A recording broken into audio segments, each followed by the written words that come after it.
सबसे पहले शुरुआत करते हैं, डिस्टेंस फार्मूला समझने की कोशिश करेंगे हम लोग। ए से बी तक का क्या डिस्टेंस है वो फाइंड करना है। तो ए का कोऑर्डिनेट हम लोग मान लेते हैं, ये एक्स एक्सिस है, ये वाई एक्सिस,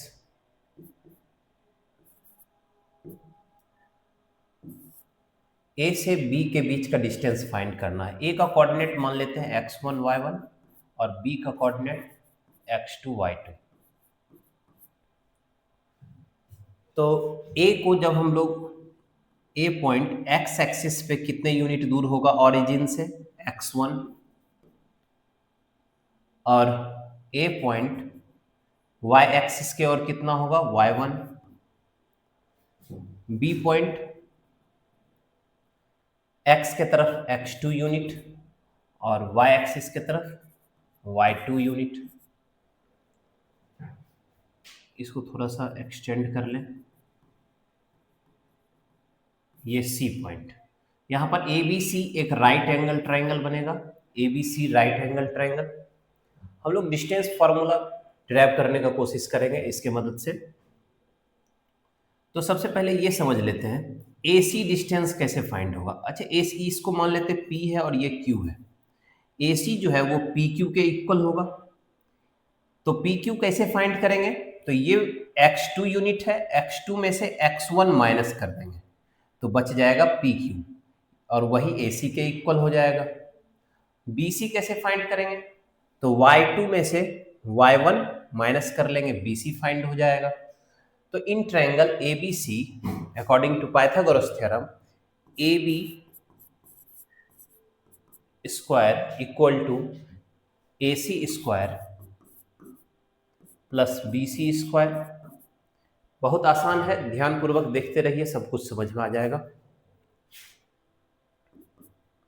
AC कितने यूनिट का होगा, तो PQ जितने यूनिट का है, और PQ कैसे फाइंड करेंगे, x2 में से x1 माइनस करके। तो x2 माइनस x1 का स्क्वायर प्लस BC कितने यूनिट का होगा, तो y2 में से y1 माइनस करेंगे तो BC की जगह लिखेंगे y2 माइनस y1। स्क्वायर यहां से हटाएंगे तो इधर रूट आ जाएगा, और यही डिस्टेंस फॉर्मूला है, x2 माइनस x1 का whole square plus y2 minus y1 का होल स्क्वायर। बहुत ही आसान है। अब हम लोग एक्सरसाइज का क्वेश्चन बनाते हैं, और भी डाउट क्लियर होगा क्वेश्चन बनाने से। तो हम लोग क्वेश्चन की तरफ मूव करते हैं। नेक्स्ट एक्सरसाइज 7.1 का ये फर्स्ट नंबर क्वेश्चन है। फर्स्ट का फर्स्ट देखिए, फर्स्ट का फर्स्ट दिया गया है 2,3 4,1। मान लेंगे ये x1 है, y1 और ये x2 y2, इस तरह से मान लेंगे। डिस्टेंस फार्मूला 2-3 बार लिखेंगे, उसी में याद हो जाएगा। डिस्टेंस फार्मूला लिखना है, इससे याद हो जाएगा। मान लेते हैं ए बी के बीच का डिस्टेंस फाइंड करना है, तो x2 माइनस x1 का square plus y2 minus y1 का स्क्वायर। x2 यहां पर 4 माने हुए हैं, 4 माइनस x1 के जगह 2 है, प्लस y2 के जगह 1 और y1 के जगह 3 का स्क्वायर। 4 माइनस 2 2 का whole square plus 1 minus 3 minus 2 का होल स्क्वायर। 2 का स्क्वायर 4 प्लस माइनस 2 का स्क्वायर 4। तो सॉल्व करेंगे तो ये आ गया रूट अंडर 8। अब रूट अंडर 8 को हम लोग लिख सकते हैं 2 रूट 2। तो ए बी सॉल्व करके आया 2 रूट 2 यूनिट। नेक्स्ट क्वेश्चन हम लोग देखते हैं, सेकेंड नंबर -5 7 कोमा माइनस, यही सेकेंड नंबर हो जाएगा, -5 coma 7 coma -1 coma 3। x1 y1 ठीक उसी तरह से x1 y1 मान लेते हैं, और ये x2 y2 है। तो डिस्टेंस फॉर्मूला से निकालेंगे, ए बी 2 पॉइंट है मान लेते हैं। x2 minus x1, x2 minus x1, तो -1 माइनस, और ये -5 है यहाँ पे, square plus y2 minus y1, y2 के जगह 3 है, 3 माइनस 7, 3 माइनस 7 सॉल्व करेंगे, -1 minus minus +5 whole square plus 3 minus 7 -4 का स्क्वायर +5 और -1 4 का होल स्क्वायर प्लस -4 का स्क्वायर 16 और 4 का स्क्वायर 16 प्लस 16 इक्वल टू √32 और सॉल्व करेंगे तो क्या आ जाएगा 4√2। इस तरह से ये सेकंड क्वेश्चन हो गया फर्स्ट का। और फर्स्ट का थर्ड नंबर भी हम लोग सॉल्व कर लेते हैं अभी। फर्स्ट का थर्ड नंबर, फर्स्ट का थर्ड नंबर है a, b -a -b। Distance formula लगाएंगे हम लोग। ये 2 पॉइंट मान लेते हैं, a है और ये b है। x2 minus x1, minus a में से a माइनस कर लेना है, y2 माइनस y1 यानी माइनस b में से b माइनस कर लेना है। सॉल्व करेंगे, -a -2a का स्क्वायर प्लस -b -2b का होल स्क्वायर।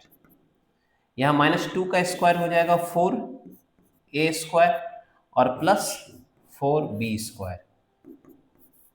यहाँ पर 4 दोनों जगह से कॉमन ले सकते हैं। 4 कॉमन लेने के बाद रूट के बाहर जब करेंगे तो क्या आएगा, 2 बाहर चला आएगा। तो 4 कॉमन लेंगे, a square plus b square, 4 root से बाहर करेंगे तो क्या हो जाएगा 2, a square plus b square. तो इस तरह से थर्ड नंबर सॉल्व हो गया। अब हम लोग नेक्स्ट थर्ड नंबर क्वेश्चन की तरफ चलते हैं, 7.1 का थर्ड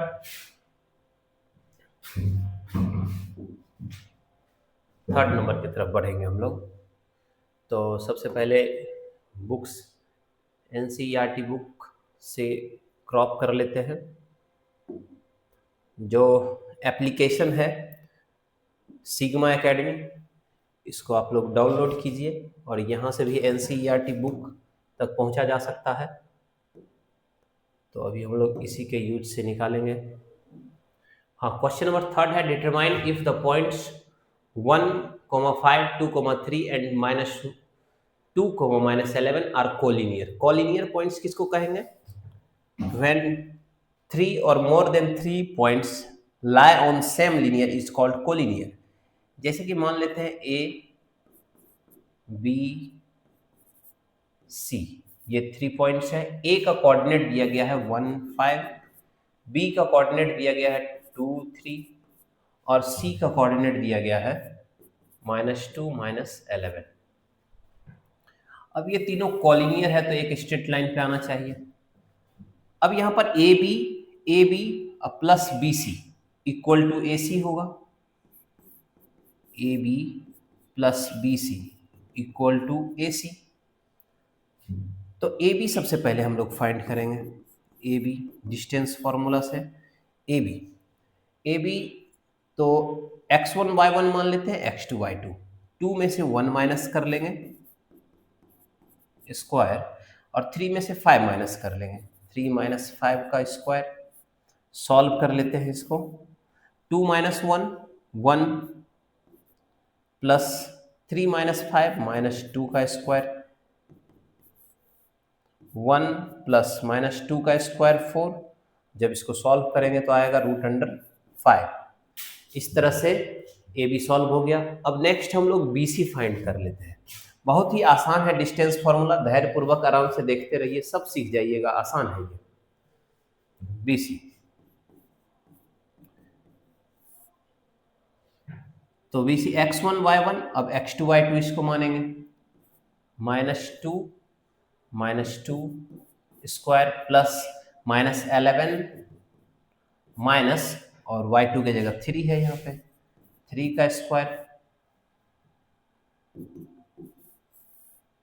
-2 -4 का स्क्वायर 16 प्लस -11 -3 -14 का स्क्वायर 196 सॉल्व करेंगे 212। अब हम लोग AC फाइंड करेंगे। AC तो फाइंड करते हैं इसको भी।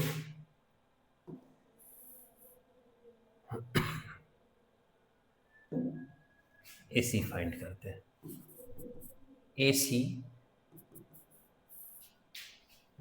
A का कोऑर्डिनेट है 1 5 और C का कोऑर्डिनेट है -2 -11। तो -2 में से 1 माइनस कर लेंगे, -2 -1 square plus y2 -y1, y2 के जगह -11 है, y1 के जगह 5 है, तो -11 -5 इसको सॉल्व कर लेते हैं। -2 -1 -3 स्क्वायर प्लस -11 और -5 -16 स्क्वायर, 3 का स्क्वायर 9 प्लस 16 का स्क्वायर 256। अब इसको हम लोग अरेंज करें 265। तो यहाँ पर हम लोग साफ साफ देख पा रहे हैं, जो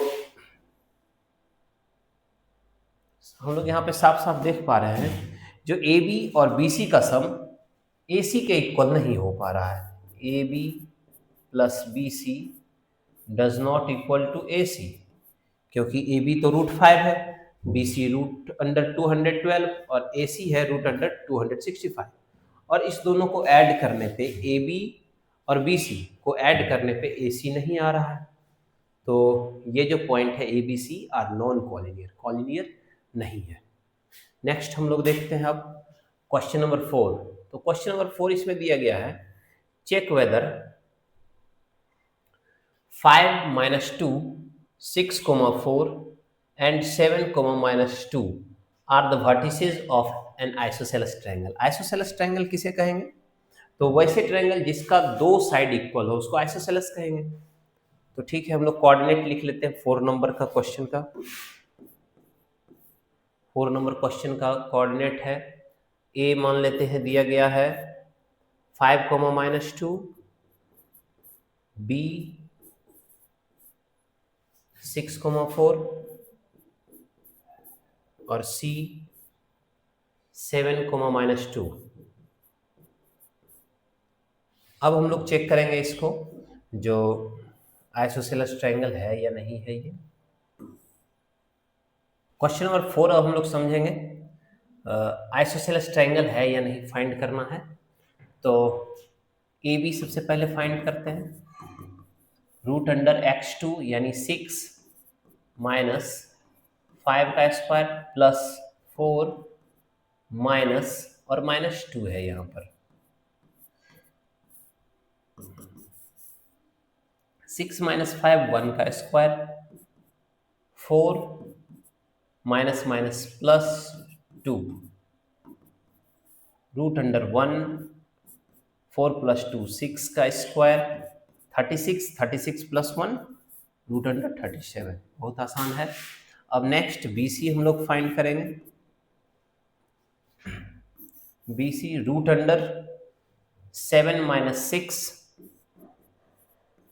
स्क्वायर प्लस -2 - 4 -2 -4 का स्क्वायर, 7 - 6 1 का स्क्वायर प्लस -2 -4 -6 और -6 का स्क्वायर 36 और 36 + 1 37। बहुत ही आसान है ये भी। नेक्स्ट AC फाइंड करेंगे। दो साइड फाइंड कर लिए हैं AB और BC, अब AC फाइंड करेंगे। AC equal to √7 - 5 square plus, वैसे दो साइड जब इक्वल हो जाए तो आइसोसेलेस ट्रायंगल हो जाता है। किसी भी ट्रायंगल में दो साइड इक्वल हो जाए, यहाँ पर AB और BC इक्वल हो गया तो आइसोसेलेस तो हो ही गया। तो यहाँ इसके बाद हम लोग इसको सॉल्व करें नहीं करें कोई फर्क नहीं पड़ता है, क्योंकि ये आइसोसेलेस ट्रायंगल है। नेक्स्ट हम लोग बढ़ते हैं क्वेश्चन नंबर 5 के तरफ।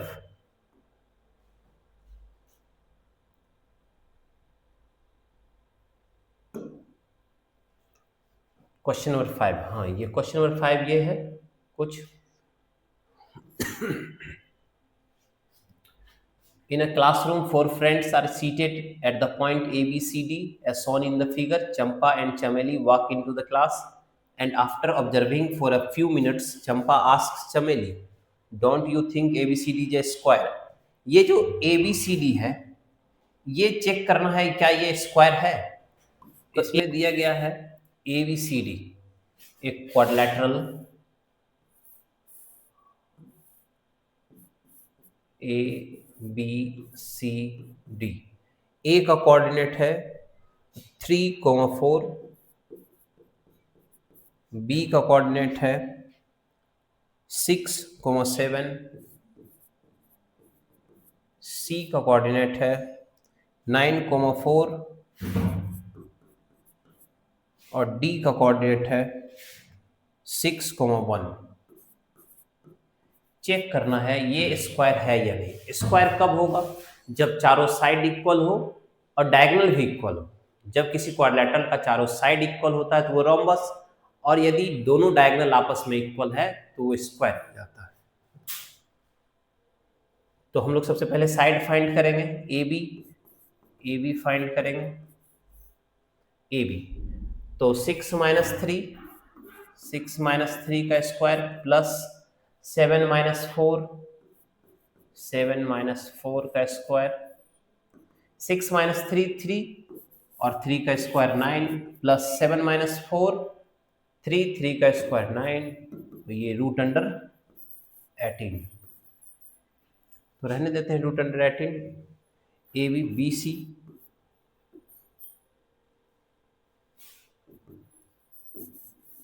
B C equal to B C find करना है। 9 - 6 स्क्वायर प्लस 4 - 7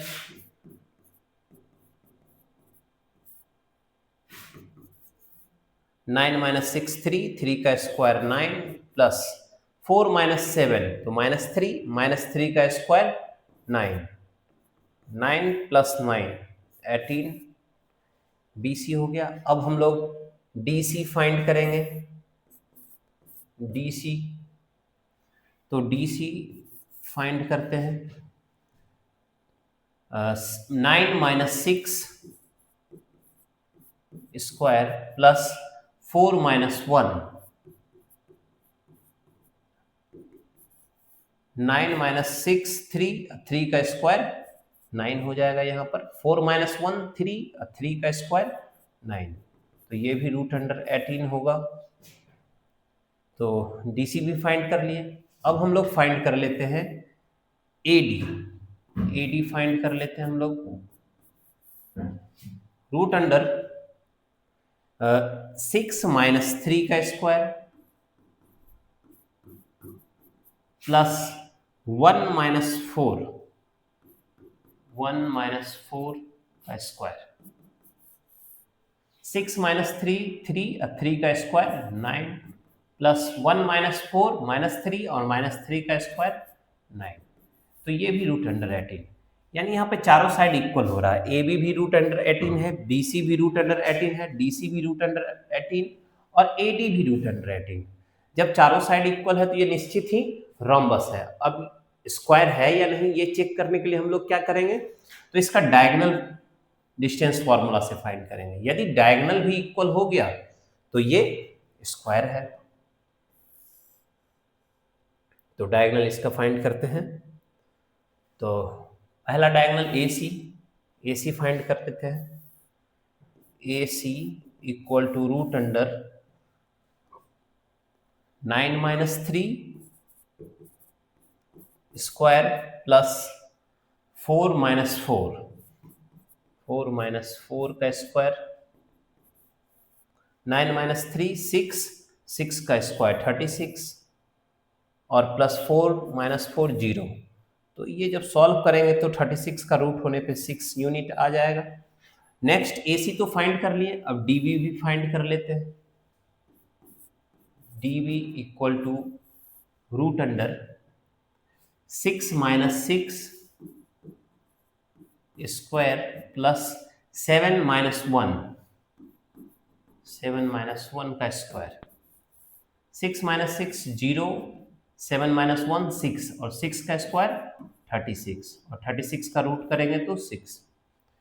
तो यहाँ पर डायगोनल भी AC और DB इक्वल हो रहा है। जब किसी क्वाड्रिलेटरल का चारों साइड और डायगोनल, दोनों डायगोनल आपस में इक्वल हो तो स्क्वायर है। तो ये जो ABCD है वो क्या है? स्क्वायर है। तो हम लोग नेक्स्ट क्वेश्चन देख तरफ बढ़ते हैं।